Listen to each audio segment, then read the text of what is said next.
was a shootout in the NFC as the Buccaneers beat the Seahawks 38-35. And I was quite happy with this outcome as Jaevon shows OHIO for the Buckeye Emeka Egbuka because, and also, I mean, on the other sideline, Jackson Smith-Njigba, he did his thing as well as he's emerged as a true number one Can I just say Seattle. something real quick, Shaun? I'll Go start ahead. us off. I was not familiar with JSN's game. I was not familiar with this game. Going into the year, was not familiar. Kind of downplayed him. Just when he played against the Niners, he didn't really do too much. But there was DK crowd. Some people would say it was a crowded wide receiver room. I was just like, he was just he was raw in college. He had 300 yards, Rose Bowl, won some money that day. But like, I didn't really see him as that. But let's be clear. The Rose Bowl is what sold me on him. I was sold after the Rose Bowl, so I'm glad you mentioned that. Oh no, yeah. One money on him that day. Just wanted that happened. But I do want to say he's becoming, like, it's hard to not mention him as one of the best receivers in the world right now. Just his numbers, like this is week to week that he's doing this. On the other side, I don't know if you guys know who Emeka Egbuka is, but this guy has 5 touchdowns in 5 weeks. He is a problem. Always have been a problem, even at Ohio State. Wasn't as highly, like, people weren't really too high on his. Most people had him like bottom of the first round, early second round. I didn't think he was this goddamn good this early. Right now. Yeah, but you got to give yourself credit, Jaevon. I got to jump in. I saw your tweet. You got to give yourself credit. You sniped him in the 7th round. I just got to shout you out for that. Baltimore University. Come on now. But I'm not here to talk about myself. No, I'm not here to talk about myself. I'm here to talk about the greatness of Emeka Egbuka.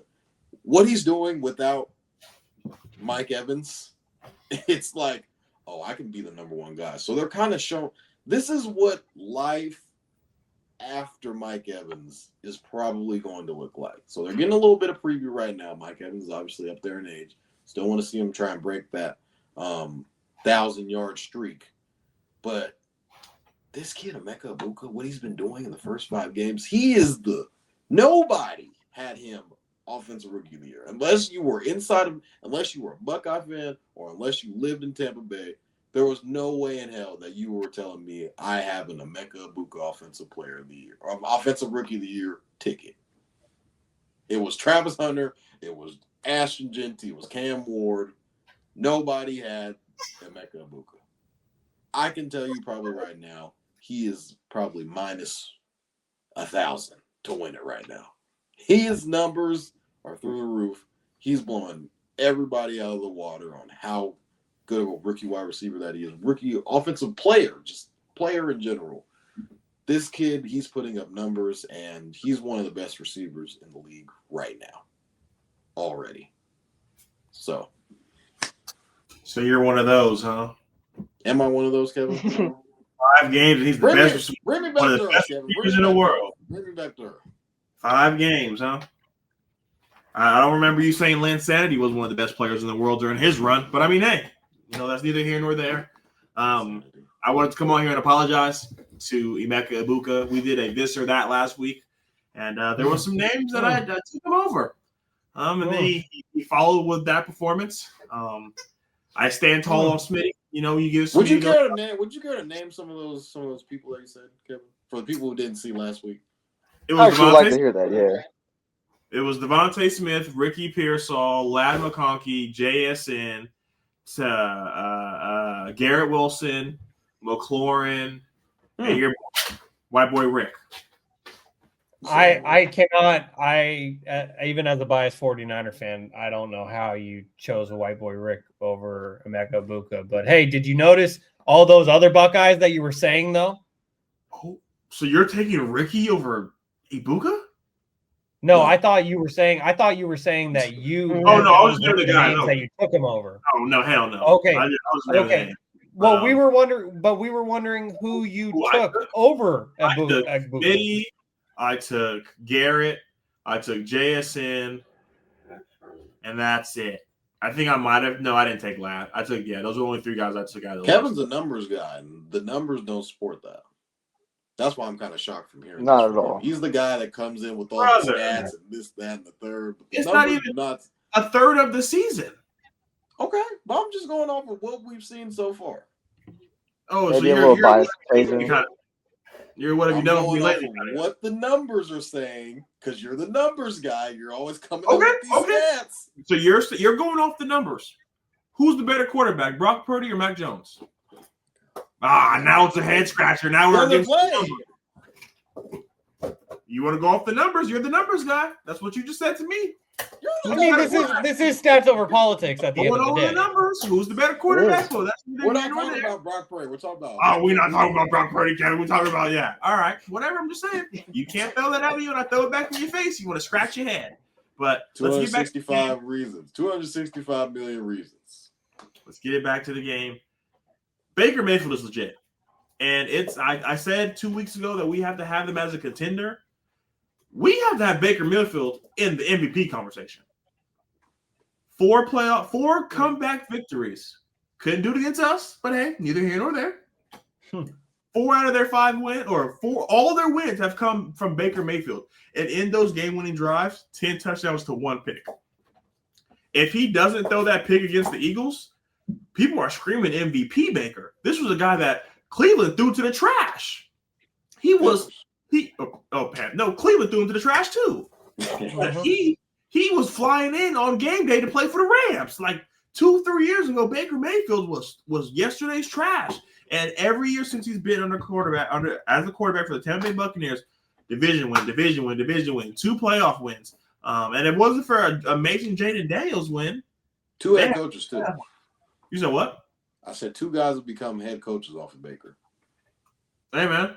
Baker Mayfield has figured it out week in after week. And we're talking about how good Emeka Egbuka is, but let's see once Mike Evans gets back to the middle. Once they get Bucky Irving back, once they get Chris Godwin up to full speed, the Baker Mayfield MVP narrative is going to be loud. And it's going to be obnoxious. And who knows? We might see him on another Progressive commercial. Like, that's the kind of Baker we're getting. This is number 1 overall Heisman winner, Baker Mayfield. Shaun talked about Trevor Lawrence being overhyped. Baker Mayfield didn't go to the draft. How many number 1 picks have we seen sit at home? Now he's out here balling. Todd Bowles got his guy. The successor to Tom Brady that no one would have thought. So you got to tip your hat to Baker Mayfield. I do also want to mention that Kevin said something very important. Baker Mayfield was once upon a time the number 1 overall pick. People forget that he was Heisman Trophy, doing the Brett Favre, the former walk-on. He's recreating the whole the draft day thing. He was the guy. So I mean, Cleveland had him, threw him to the trash. Panthers had him, threw him to the trash. They had Sam Darnold. I saw it was like they had the lineup of it was Sam Darnold, Baker Mayfield, Christian McCaffrey, and DJ Moore. They were all on the same team at once. Now they're all on different teams. Ball.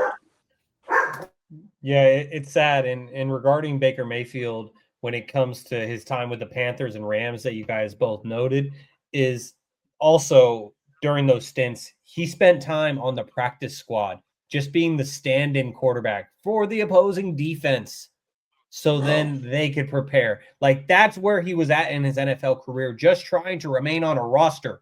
And now I think we can all agree, he has proven that he's a top 10 quarterback at this point. And if you told me that Baker Mayfield was going to be a top 10 quarterback this deep into his career and not just year 1 or year 2, I think that is very impressive. And my favorite part about this game not only was the comeback, because it looked like the Seahawks were going to win this one. They're up 35-28 with a minute left. Then Baker finds Sterling Shepard in the end zone for a touchdown, and then they end up get the game-winning field goal. But I love that because as a 49ers fan, all 3 other teams in the NFC West lost. So that was pretty great. And my favorite part from this game, though, was that Pre-game, some Seahawks fans were chirping at Baker Mayfield, and they're telling him how much I he saw sucked, that. all these different things. And then Baker Mayfield comes back at him. He's telling him how dumb he is, calling him all these names. But the thing I can repeat on this podcast, we cuss here and there, but I don't need to get into what Baker was saying exactly to this fan. The biggest thing that he said to him before the game is he said, "You're going to be real quiet at halftime." And then he came back after the game and he said, "I told you, I told you, I told you, I told you."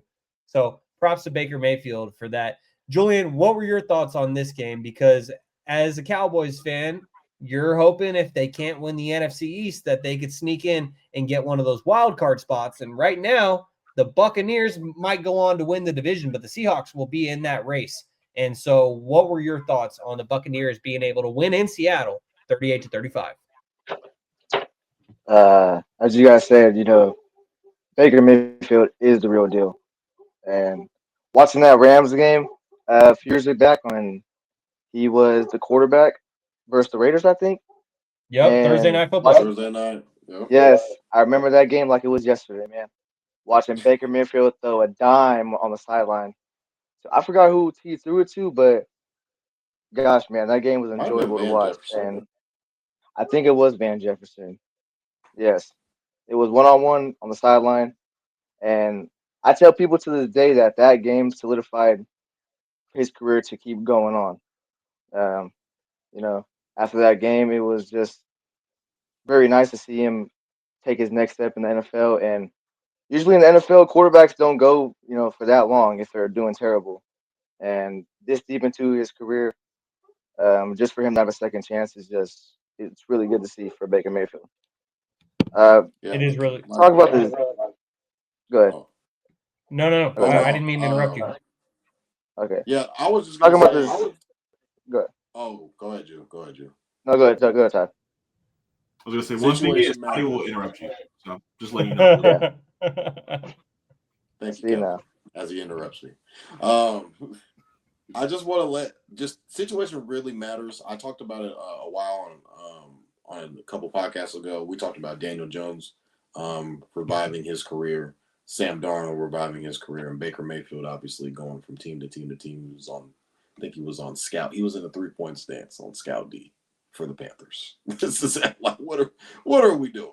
And so for him to go on Thursday Night Football, like Julian was saying, and just no playbook, nothing, just he had a game-winning drive in that game. So Straight off the dome. just for him to what he's been able to do, and he's probably going to retire a Buck, and he's going to get another extension, just based off of what he's been doing, and without Mike Evans as well too, and without Bucky Irving in this game as well. And for him to come out on top, they had a really good turnover towards the end when Seattle got the ball back to try and go win the game.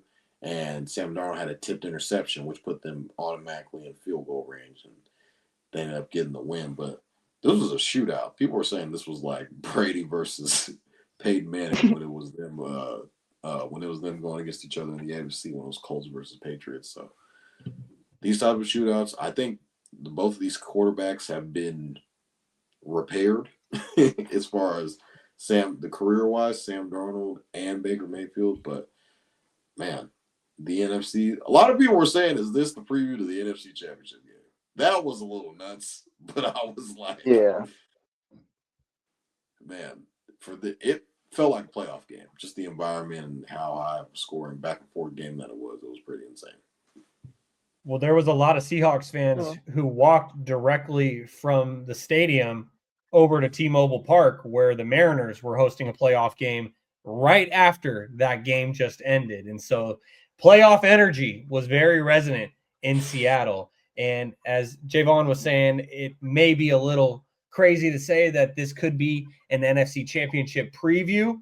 And I think that's something that all four of us can agree on this panel, with us being from three different fan bases with the Cowboys, Eagles, and 49ers. But Julian, I wanted to give you an opportunity to finish up your thoughts on this matchup. Actually, Julian's going to talk to someone right now, so I'm gonna mute him. But we'll just keep things moving.